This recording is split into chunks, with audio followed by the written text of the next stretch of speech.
So next up is a tag team match. Hiroshi Tanahashi, Hiroshi Tenzan taking on Bullet Club's El Phantasmo and Kenta. Again, I don't have a lot of notes for this one. It's a good back and forth.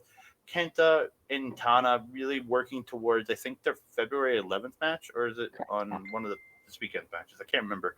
Um, but a very good. Tenzan and Phantasmo just kind of going back and forth with their little stuff. Mel's getting messages as we do the show. I could hear it. I know. It's like, leave me alone, please leave me alone. But yeah, really good, like back and forth. There's the back rakes from Bullet Club, and I'll say this over and over, just so over the top. Dermis Just Destroyer, is that what they call them, or are they just the yeah, back rakes now? they're just that back rake, Durst, whatever you want to call it. It's just so over the top with some of the things. I'm going to point out a special one on Mhm, the next night's match, but mhm. it's just so over the top.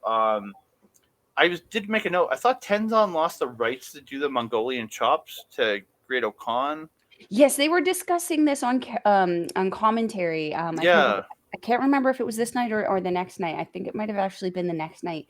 But depending on where it is, he has lost rights to I believe it was the Mongolian chops. However, he still has rights to the cork and clubs. He still has rights. They had a couple other ones in like Osaka, something else. You know, it's for someone who likes marketing and stuff like that, it's a slippery slope. To say the Very, least. very Okay. much so. But yeah, end of But this then match. again, what could Tenzon do if he didn't have the Mongolian chops? Yeah. Certainly not a brain buster. No. End of the match, ELP gets a roll up for two and then hits sudden death super kick on Tenzon to get the win. After the match, Mhm, Kenta did attack Tana with the bell hammer on mhm. the floor and then beats up. No, it wasn't Oiwa. It was the dude with the crazy hair wrestling the next night. Nakashima. Nakashima. I wrote Oiwa, but I realized it wasn't him afterwards. It's Nakashima. The one with But the nice hair. Nakashima starts breaking up, so he starts hitting him with the bell hammer. It was pretty funny. Yeah. Oh my goodness. See, this what the what got me and made me in like I enjoyed this match just in general because I really enjoy Kenta and I really enjoy the comedy that ELP always brings to his matches, regardless if they're a very serious match or if they're not a very serious match. The Purple Nurple battle with Hiroshi Tanahashi kind of gave me life. I really enjoyed it. Um, kind of made the whole thing for me, and again, just had me in stitches for the rest of the match. Because, like, how funny is it to watch two grown men sitting there arguing about who's going to twist whose nip? Mm. It's just a very interesting spot in there. The sudden death seems to be something that ELP is starting to rely upon again. Yeah. Um, yeah, definitely enjoying that. I like to see the evolution of going from like a move to favoring a move to favoring a different move. Mm. But yeah, I'm very excited to see the kind of fallout between this, how it affects Tanahashi and Kenta's match in the future. Yeah. I very much enjoy this. And Kenta and Tanahashi, I think they're tied 3-3 right now, or I think Kenta might be ahead 4-3. I can't remember, but their Mm. series has been absolutely phenomenal, and I cannot wait to see what these guys do next on February 11th. Because they just want to top what they. I'm scared that they're going to try and top what they did at Wrestle Kingdom last year, and that was insanity. So Yeah. going to be nuts. But we move on into a tag team match. It is the team of Los Ingobernables de Japón, Bushi and Hiromu Takahashi taking on Ryosuke Taguchi and Yo, or as they call me, Yo Ass. What the fuck? I was having fun with this. I mean, I'm not gonna say it's not a good one because it was a good reaction, but like, whoa. I don't know Yeah. how aggressively I want to announce that one. Yo Ass. Now presenting Yo!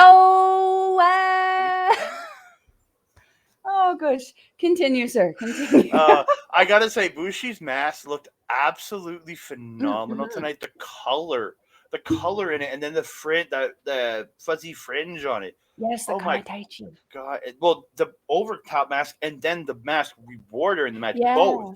absolutely gorgeous, man. Just Mhm. Like you can't. I can. He always has the best mask, man. Even with T-Tom, when T-Tom was there, I still say most of Bushi's were better. Even though T-Toms are amazing, Bushi's were still usually better. But yeah, there's a spot where like Bushi really loves to crotch Taguchi. Like he loves to like hit him in the crotch.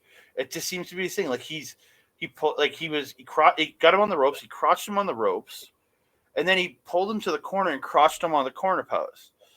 Like he really loves doing it. And then he did the butterfly lock thing where his butt's exposed, and Hiromu ends up slapping him in the ass to break it. Like what the? I mean, the funky weapon, right? You got to do what you got to do to disarm it. If that means taking the trigger, which would be the trigger, that would be the trigger to pull. Also, I could understand though. I mean, I think we got the answer as to why Bushi wanted to wreck Taguchi's balls so badly, and that was that mimicking thing that they were doing at the beginning there. I'd be pretty annoyed too. It was like, I'm the badass with the mask in the corner. You're the guy who does a Brazilian lap dance on people as a move, my guy. Sit down. Yeah, very much so. But yeah, I You know thought the really fun. noises he was making after after Yeah. taking the, but he was It's kind of like, making that woo woo woo woo. oh. I was like, It's, what is that noise? Until Chris Charlton said that it was him, I had no idea what that was. I thought it was my neighbors. Your neighbors must be fun people, but At 10:30 p.m., that's not the noise I want to be hearing through a wall. But yeah, honestly, a very good junior heavyweight tag match is really what this was. A lot of fast-paced action, really good stuff. In the end, lung blower and then the MX by Bushi to Taguchi to get the win. And then after the match, Hiromu and Yoh on the outside, just like sitting like really close and like rubbing each other's chests. It was really weird. I mean, this is the kind of weird behavior I expect out of Yoh at this point. But Or with Hiromu Hiromu, too. yeah, I was gonna say with Hiromu, probably not so much either. But like, was this in relation to their chop thing? Because they did have No, a because pretty it bad was chop after the battle. match when they're both like sitting, and then they were like going like this on each other's like going like that on like touching each other's chest. It was really weird. Because I feel, was it some foreshadowing for the next night where they had that big chop off where one of them was It bleeding? could be. I'm not sure. It just seemed really Maybe, I weird don't in the know. situation. Yeah. I just knew that I was kind of like, I felt the same way. I was kind of like, what are you guys doing? But again, they're both kind of in that kind of, interesting, weird persona where it's like, did we really not expect that though? No. Yeah. You're right. Also, just to note, while Bushi is on the screen, there were two Bushis in the crowd that night. Two Bushis Nice. I saw. Gotta love Bushi's. Gotta love all the Mm-hmm. Bushi's. So we move on to the semi-main event of the evening. It's probably where I took the most notes. It's the United Empire's TJP and Will Ospreay taking on just four guys, Taichi and Yoshinobu Kanemaru. Now, Taichi and Ospreay trading those running boots at the start look just like brutal. And then Ospreay getting the head scissors, like, yeah. And then Taichi catching the flying forearm tent and then hits that dangerous backdrop. Dude, like this just makes me more and more excited for their face off, man. I'm these two are so good.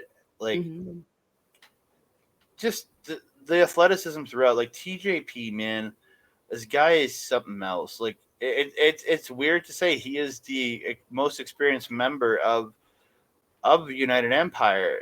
Like he's the veteran of that team. It's weird to say because I've never thought of TJP as a veteran up until he joined UE because he started so young. So I've always thought of him as a young wrestler, and it's now you're Doesn't thinking help that he also has that like anti-aging look on his face. yeah, My he goodness. looks like he's in his 20s, but he's like I think the guy's like 37 or 38 years old now.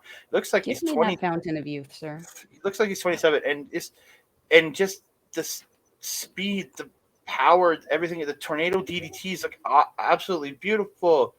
It's just it's so smooth in everything they do, and he does. Same with Ospreay. Same with Taichi. Like his stuff is like it's not over the top and crazy, but it's more basic.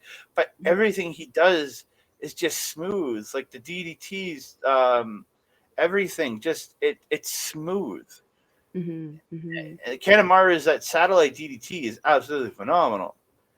But yeah, the end of this match, TJP distracts Kanemaru, who's on the second rope, and then as he jumps off, Will Ospreay hits like a super kick or hook kick to Kanemaru, then just smashes him with a hidden blade in the back of the head and gets the win. And then Ospreay and Taichi end up fighting after the match, and the Young Lions have to break it up. But yeah. The Ospreay and Taichi definitely setting up more for their feud. That was definitely more the focus in this one, but also Kanemaru and I believe TJP. Doki and Kanemaru are going to be going after Akira and TJP's On the 5th. Yeah, so setting up for this, and we'll see a little bit more in the next show. Also, what I want to say, because like I don't have a ton of notes on this one. I was very enamored by the match and what was going on. What I will say about this one, I really enjoy this new follow-up kind of combo that Ospreay is doing with the hidden blade. It's always like something and then the hidden blade, but it's not like a long amount of time passes between it. It's like the thing happens and the hidden blade happens instantaneously, whether it's with TJP, whether it's on his own. I feel it's a really good evolution for the United Empire and for Will Ospreay, because it's something that people aren't expecting. You know, once they get that hook kick, they're expecting to sit there dazed for a little bit, not immediately be cranked by a hidden blade. So I really feel that this is a really good step for the United Empire. And again, Will Ospreay in general, going into his feud with Taichi. I'm looking forward to that match. Oh, me too. Very, very much. Move on to the main event. That didn't change. But move on to the main event of the January 24th show. It's Chaos. Kazuchika Okada and Toru Yano teaming up with Shota Umino, taking on LJ's Sanada, Shingo Takagi, and Tetsuya Naito.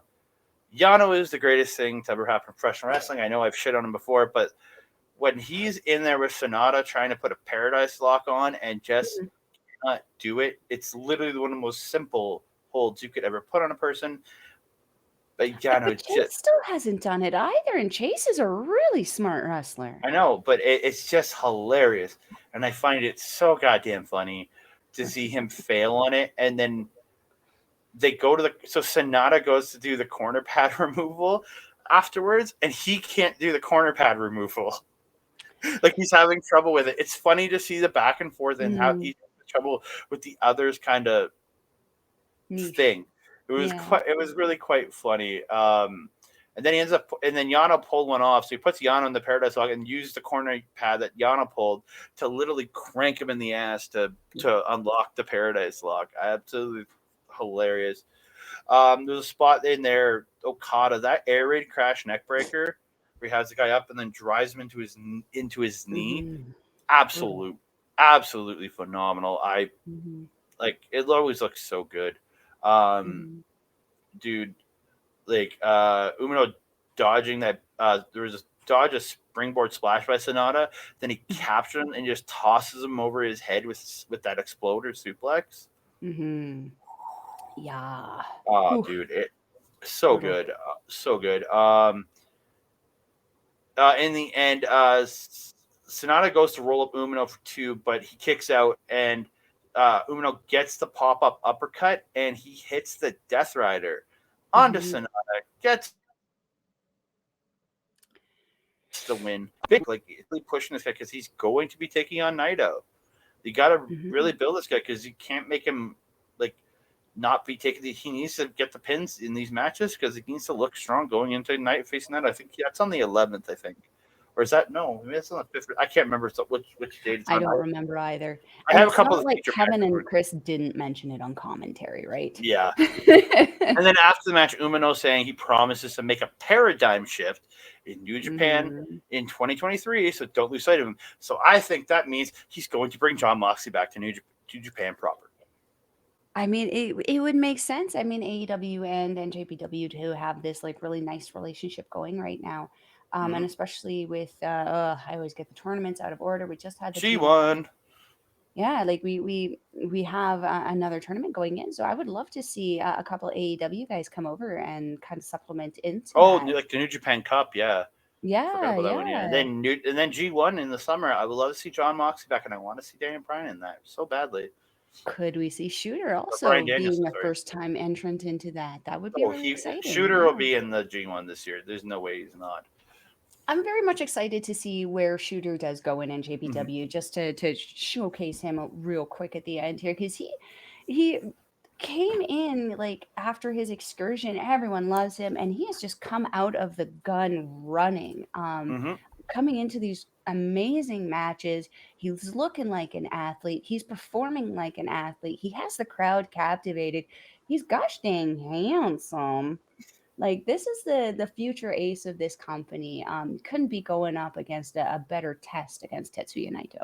Oh, 100%, 100%. Mm-hmm. The absolutely phenomenal main event. So Mm-hmm. so we move on to the January 25th show. Before we do that, I want to give one more shout out to our sponsor, Rogue Energy. QR code down the bottom right, and Mel's pointing to the right there. She's a little bit farther away from the code than usual. Use code OLEPODS for 10% off your order. And for everybody watching this video, please like, subscribe, comment down below. We always enjoy the comments from our fans.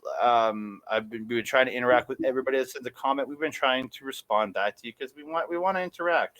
That's what we want. So yeah, please We like and like to talk subscribe. wrestling. Oh, very much so.